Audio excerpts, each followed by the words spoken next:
श्री शिवाय नमस्तुभ्यम। हम सबको पता है कि सावन का बहुत ही पवित्र महीना चल रहा है और इस पवित्र महीने में एक विशेष दिन आता है जिसे हम नाग पंचमी के नाम से जानते हैं। और ये नाग पंचमी इस बार 2025 में 29 जुलाई को आई है। एक बहुत ही शानदार से उपाय की बात हम लोग करने जा रहे हैं जो कि पूज्य गुरु जी की कथा से सुन के बहुत अच्छे से आपको समझाऊंगा। और ये उपाय का नाम है आस्तिक मुनि के नाम से हम एक पत्ते से छोटा सा उपाय करना है। जिन भी लोगों के घरों में, मेरी बात ध्यान से सुनिएगा, जिन भी लोगों के घरों में काल सर्प दोष हो जाता है, उन्हें पता भी नहीं चलता, कोई भी जानवर जो काटने वाले होते हैं, जहरीले जानवर होते हैं, आपके घर में प्रवेश कर जाते हैं, तो आप लोगों को आस्तिक मुनि के नाम से एक छोटे से उपाय को करना होगा। ये बहुत स्पेशल सा उपाय है, बहुत ही प्यारा सा उपाय है, आप सभी को ज़रूर करना, ठीक है ना। ध्यान से मेरी बातों को पहले सुनिएगा। स्क्रीन पे जो पत्ता दिखाई दे रहा है वो है शमी का वृक्ष। अभी गुरुजी की कथा सीहोर में चल रही थी, आप लोगों ने कथा सुना होगा। उस कथा में गुरुजी ने शमी के पत्ते के बारे में बहुत विस्तार से बहुत सारी चीज़ें बताई हैं। लेकिन पिछले वर्ष जो कथा हुई थी उस कथा में गुरुजी ने शमी के पत्ते को जोड़ा था नाग पंचमी से। बीच में आप लोग व्हाट्सएप कॉलिंग इतनी ज़्यादा कर देते हो कि मैं क्या बताऊँ। वीडियो का देख रहे हो, बीच में कितने डिस्टर्बेंस होती है, बीच में कट करना पड़ता है, दोबारा से अपलोड करना पड़ता है ना। ठीक है, थोड़ा ध्यान रखा करिए ना। देखो क्या दिख रहा है, शमी का पत्ता। इस उपाय के लिए हमें 7 शमी के पत्तों की आवश्यकता पड़ने वाली है। कितने? 7। अगर मेरे भाई बहनों को 7 शमी का पत्ता नहीं मिल पाता है तो 3 ले लो, कम से कम 3 तो ले ही लोगे। ईजिली अवेलेबल है हर जगह पे, इस बार खोजना कहीं नहीं पड़ेगा, ठीक। अब मेरी बातों को सुनिएगा। 3 शमी के पत्तों को लिया, आपके घर के अंदर या मंदिर में जहां पे भी महादेव का शिवलिंग हो आप वहां पे चले जाना। आप इस उपाय को घर पे भी कर सकते हो, मंदिर में भी कर सकते हो। आपको उस शमी के पत्ते को महादेव के शिवलिंग के ऊपर समर्पित करना है, जितने भी शमी के पत्ते आपने लिए हैं। जब आप शमी के पत्तों को महादेव के शिवलिंग के ऊपर चढ़ाना तो यह कामना करते हुए समर्पित करना, हे शिव शंभु, आज इस नाग पंचमी के अवसर पर हम यह शमी के वृक्ष के पत्तों को, शमी के पत्ते नहीं बोलेंगे, क्या बोलेंगे, शमी के वृक्ष के पत्तों को हम शिवलिंग के ऊपर समर्पित कर रहे हैं। इन्हें स्वीकार करें। हमारे घर में कभी भी ऐसे जीव प्रवेश ना करें जिससे हमारे घर में किसी को खतरा हो पाए, ऐसे प्रार्थना करना, ठीक। प्रार्थना करने के बाद में जितने भी शमी के पत्ते आपने चढ़ाए, 1, 3, 5, 7, 10 जितने भी चढ़ाए, उनमें से एक शमी का पत्ता उठा लेना। कितने उठाओगे बताओ जल्दी से? एक शमी का पत्ता उठा लो। शमी के पत्ते को उठाने के बाद में आपको 11 दाने काले तिल के लेने हैं। मेरी बात सुनिएगा, यहां पर एक चुटकी मत उठाइएगा, यहां पे गिनती कर लीजिएगा, 11 दाने काले तिल के। इन दोनों चीजों को लेके अपने पूरे घर में घूमना। जितने भी रूम्स होंगे, 1, 2, 4, 5, 10 जितने भी हों, उन सभी कमरों में घूमने के बाद में आपके घर का जो मेन डोर नहीं होता है, लोहे वाला दरवाज़ा लगा होता है जिससे आप निकल के अपने घर के बाहर चले जाते हो, वहाँ पर बाहर कहीं आपको मिट्टी दिखाई दे जाए, उस मिट्टी के अंदर जो अभी स्क्रीन पे मैंने नाम लिखा था आस्तिक मुनि, दोबारा बोल रहा हूँ, क्या नाम बोलोगे? आस्तिक मुनि का स्मरण करते हुए मिट्टी के अंदर दबा देना। नाग पंचमी के दिन किया गया यह उपाय कभी भी आपके घर में जो भी प्रकार के नाग होंगे, नागिन होंगे या फिर कोई ऐसे जीव होंगे जो आपके फैमिली को हानि पहुंचा सकते हैं, आपके घर के अंदर प्रवेश नहीं करेंगे।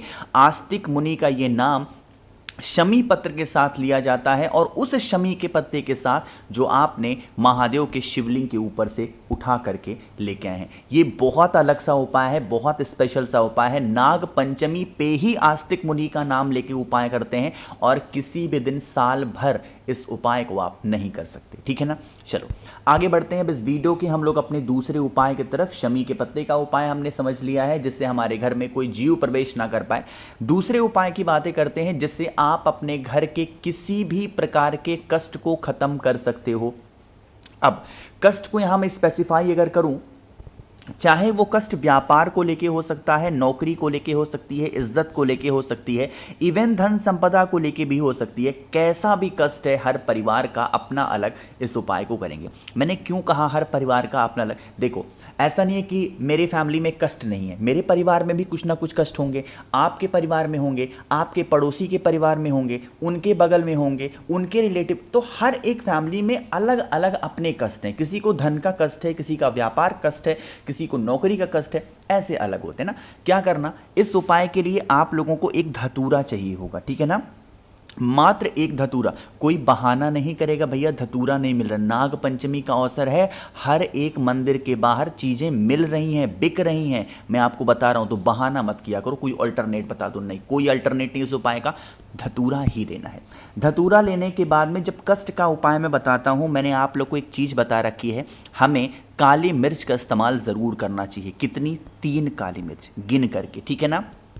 अब सुनिएगा, फिर तांबे का लोटा ले लो, जल भर लो, जल के अंदर विशेष दिन पड़ गया है तो गंगा जल डाल दो और पहुंच जाओगे कहाँ पे? फिर से महादेव के शिवलिंग के पास में। कोशिश करना इस उपाय को मंदिर में करना, सुबह से लेकर शाम तक के टाइम पे कभी भी कर सकते हो, है ना। अब सुनिएगा, यहाँ पर पहुँचने के बाद में आपके पास में होना चाहिए क्या? अरे बताओ जल्दी से, धतूरा। तो सबसे पहला काम करना है, जो धतूरा मैंने आपको बताया ना, उसे महादेव के शिवलिंग के ऊपर चढ़ाना। सबसे पहला काम धतूरा चढ़ा दो। धतूरा चढ़ाने के बाद में आप लोगों को उस धतूरे के ऊपर जल चढ़ाना है और जल की धार बहुत स्लो मोशन में गिराएंगे। कुंदकेश्वर महादेव का ध्यान करते समय क्या करेंगे?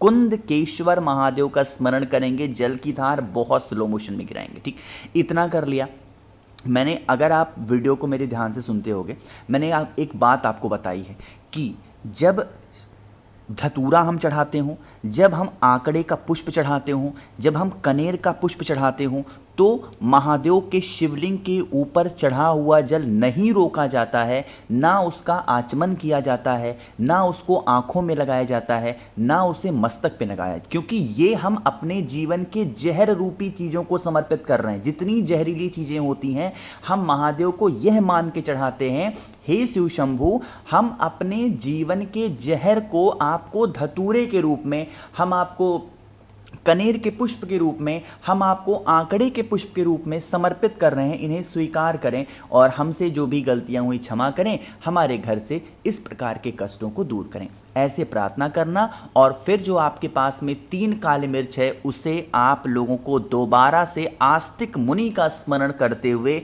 यहाँ पर माता अशोक सुंदरी के स्थान पे आपको समर्पित करना है, जिससे आपके घर में किसी भी प्रकार का कोई कष्ट ना हो, परिवार में सुख शांति समृद्धि का वास हमेशा बना रहेगा।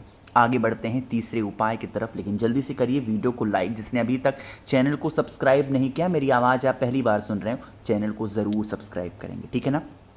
देखो, यहाँ पर समझने की कोशिश करना है कि हमें लेना क्या है और इसके बेनिफिट क्या हैं। इत्र का जब हम उपाय करते हैं तो स्पेशली ये उपाय किसके लिए होता है? रोग बीमारी। जैसे घर में अगर कोई इंसान रोगी प्रवृत्ति का है, बीमार रहता है, परेशान रहता है, देन आप इस उपाय को कंटिन्यू करेंगे। इसके लिए आपको इत्र चाहिए। मैंने देखा है, आज सुबह मेरी वाइफ भी पशुपति व्रत इस टाइम पे रह रही हैं, तो वो भी गलती से, मतलब मैंने बता रखा है कई बार उनको भी, बट उनको ध्यान नहीं था और रखा हुआ था इत्र पूजा रूम में, उन्होंने उठाया महादेव के शिवलिंग के ऊपर, जो फुस फुस वाला नहीं होता है, मार दिया। फिर मैंने उनको समझाया, दोबारा समझाया, तब जाके उनको समझ में आया। तो यहाँ हर लोगों को मैं बार बार कहता हूँ, जब मेरे अपने घर में गलतियाँ हो रही हैं तो मैं ये एक्सपेक्ट करता हूँ कि आप लोग भी कहीं ना कहीं थोड़ी बहुत गलतियाँ करते होंगे। मैं बार बार कहता हूँ, महादेव को फुस फुस वाला परफ्यूम केमिकल इस्तेमाल नहीं करना है भाई, इत्र का इस्तेमाल करना है, जो कि प्योर फॉर्मेट में आते हैं। ठीक, इत्र लीजिएगा। इत्र लेने के बाद में आपको ज़रूरत पड़ने वाली है इस प्रकार से बेल पत्र की। इत्र को डायरेक्ट महादेव के शिवलिंग के ऊपर इस बार नहीं लगाना है। जो भी इत्र आपके पास में है, बेल पत्र के पत्तों पे इत्र को लगाएंगे। कितने पत्तों पे? 3 ही तो होते हैं, तो तीनों पे लगा दो, जैसे मैंने लगा दिया। जब इत्र का लेपन कर लो तो आप लोगों को एक नाम मैंने बताया है महादेव का। कौन सा नाम है रोग बीमारी का? कुंदकेश्वर महादेव, यही तो बताया है। तो कुंदकेश्वर महादेव के नाम से इत्र का लेपन करेंगे बेल पत्र के पत्ते पे, और फिर इस पत्ते को लेकर के तांबे के लोटे में जल भर के पहुंच जाइएगा महादेव के शिवलिंग के पास में, फेस रखिएगा उत्तर दिशा। सबसे पहला काम करना है वही बेल पत्र माता अशोक सुंदरी को इत्र वाला समर्पित करना, और यही कामना करना, हे माँ, हमारे घर में ये व्यक्ति बीमार रहता है, परेशान रहता है, आप इस व्यक्ति की बीमारियों को दूर करें, और फिर 1 लोटा जल चढ़ा देना। करके देखिए इस उपाय को, नाग पंचमी के दिन कोई भी इंसान घर में बीमार रहेगा ही नहीं। आगे बढ़ते हैं सबसे अलग उपाय की तरफ, जो उससे आपके घर में मतलब आप सोचते भी नहीं होगे और पैसे कैसे कम हो जाते हैं, पैसे कैसे ख़त्म हो जा रहे हैं, कर्ज कैसे बढ़ जा रहे हैं, आपको पता भी नहीं चल रहा। तो आप इस उपाय को करेंगे। इसके लिए हमें 2 से 3 चीज़ें चाहिए। कोई भी एक सिक्का ले लो, चाहे वो 1 रुपये का हो, 2 हो, 5 हो, 10 हो, 20 हो, कोई एक सिक्का ले लो। सिक्का लेने के बाद में 5 कमल गट्टे ले लो, ठीक है ना। एक कोई सिक्का, 5 कमल गट्टा और हल्दी की 2 गांठ। क्या क्या बोला मैंने? एक सिक्का, 5 कमल गट्टा, हल्दी की 2 गांठ, लाल रंग का कपड़ा लो। क्या लोगे? लाल रंग का कपड़ा लो। तीनों चीज़ों को लाल रंग के कपड़े में रखो, अच्छे से पोटली बनाओ, पूरे घर में घूमो, किसी वृक्ष के नीचे। यहाँ पेड़ स्पेसिफाई नहीं है कि वो बेल का हो, पीपल का हो, वट का हो, कोई सा भी वृक्ष होता है, वहाँ चुपके से ले जाके रख देना। ध्यान रखिएगा, इस उपाय को करते समय कोई टोके नहीं, कोई रोके नहीं। ये कोई उपाय नहीं है, ये एक नाग पंचमी के दिन करने वाला एक टोटका कह सकते हो। करके देखिए, जिससे आपके घर में जिन कारणों से धन की रुकावट आ रही होगी, वो रुकावट धीरे धीरे ख़त्म ज़रूर हो जाएगी। मैंने कोशिश की है आप सभी को सब कुछ अच्छा बताने की। वीडियो पसंद आई हो तो लाइक करिएगा। कुछ पूछना है नीचे कमेंट सेक्शन में पूछें। और मेरे जितने भी भाई बहन आवाज़ आज मेरी पहली बार सुन रहे हैं, चैनल को ज़रूर सब्सक्राइब करेंगे। श्री शिवाय, नमस्तुभ्यम।